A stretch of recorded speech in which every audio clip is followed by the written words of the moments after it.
pergunta é, você tá apaixonada?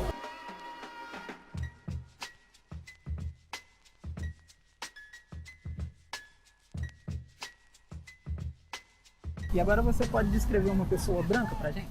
Pessoa branca que vem na minha mente, pra mim, é o meu pai. Ai, como que ele é? Meu pai, na verdade, ele é negro. E por que você escolheu seu pai pra falar? Porque, vamos dizer assim, não sei se pra toda menina, pra toda mulher, o pai é o herói das nossas vidas, né? Uma pessoa branca. Cara, uma pessoa, sei lá, tem pessoas de vários tipos que são brancas, né? Mas... não sei.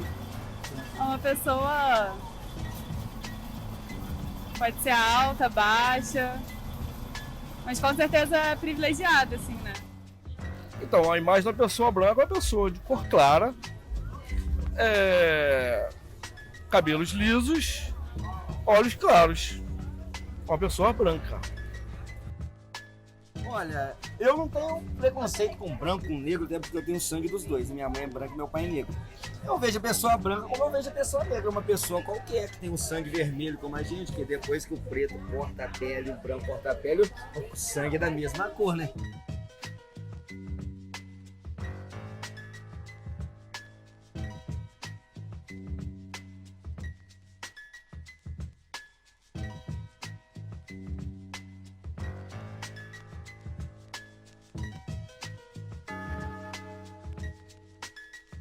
Esse não é um vídeo só sobre amor, muito menos sobre estética.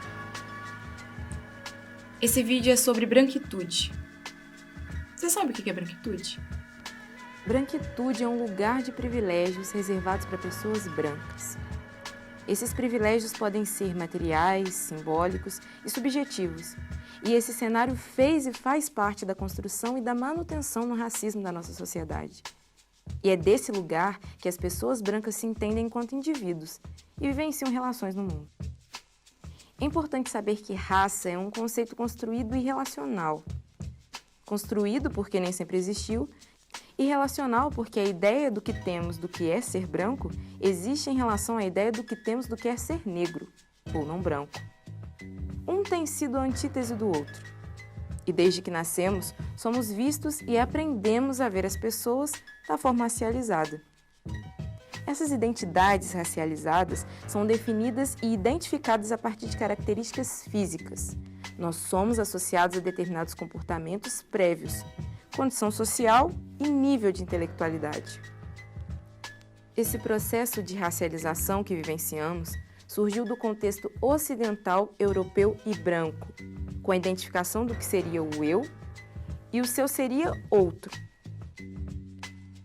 O eu passou a estar dotado de qualidades positivas como ser inteligente, forte, ético e civilizado, ao passo que os outros receberam todas as características negativas, passando a serem vistos como ignorantes, bárbaros, frágeis e perigosos.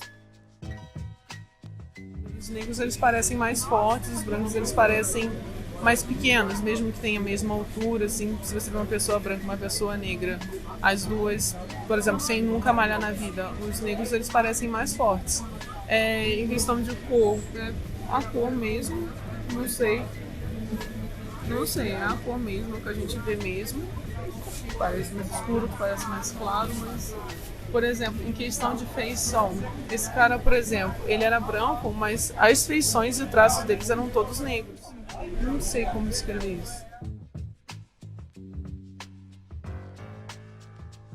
Logo, o sujeito branco passa a se definir a partir das características positivas anteriores, esteticamente belo e como possuidor das melhores condições de vida na sociedade.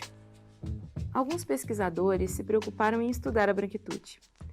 William Du Bois, na década de 30, analisou o trabalhador branco estadunidense no século XIX.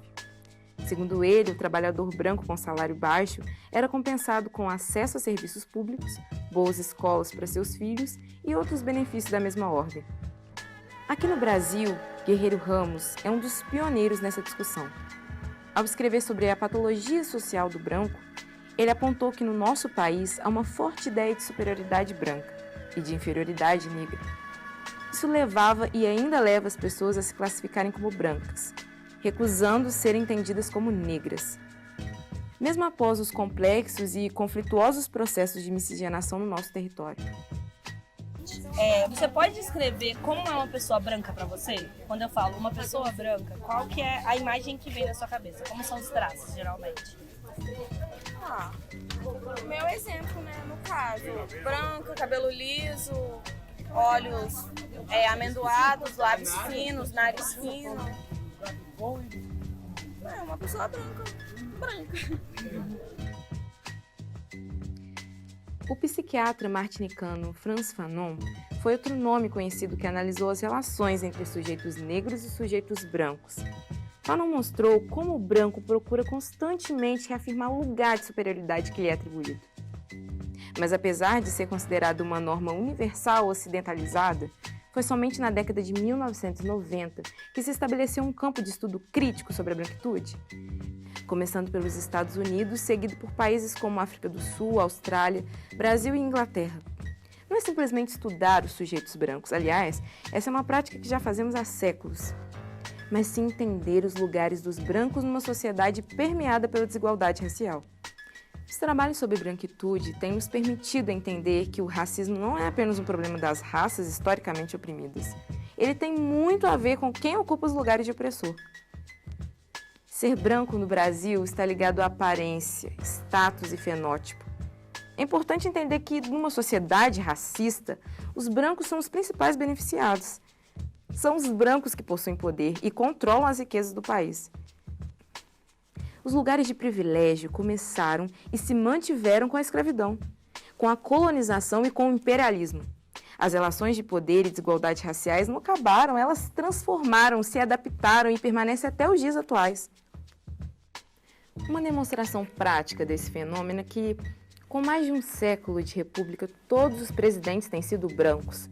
Não por incapacidade das outras raças, mas por ser um espaço construído historicamente para características atribuídas à branquitude.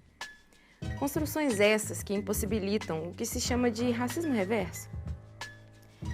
É muito difícil as pessoas brancas se verem como indivíduos racializados.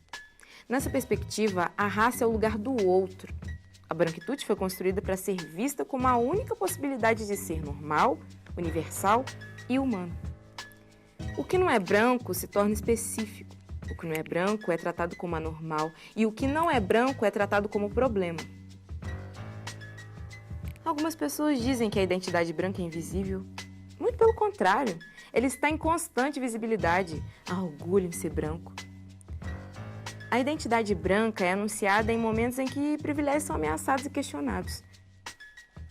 Um exemplo é quando se exige políticas públicas para grupos não brancos, com o único objetivo de tornar a sociedade mais igualitária. Podemos ver esse pacto narcísico da branquitude quando falamos de estética e beleza. Já parou para pensar como são as pessoas que nos são apresentadas como bonitas? Ou mesmo podemos falar disso na ideia de comportamento ético. Quantas vezes você já se pegou definindo as pessoas brancas como as mais confiáveis e distante de te colocar em risco? Tudo isso determina as nossas ações e comportamentos. Falar sobre branquitude não é colocar a pessoa branca em evidência, mas faz pensar que a valorização da ideia de que temos de sujeito branco ajuda a manter e reforçar o racismo na nossa sociedade.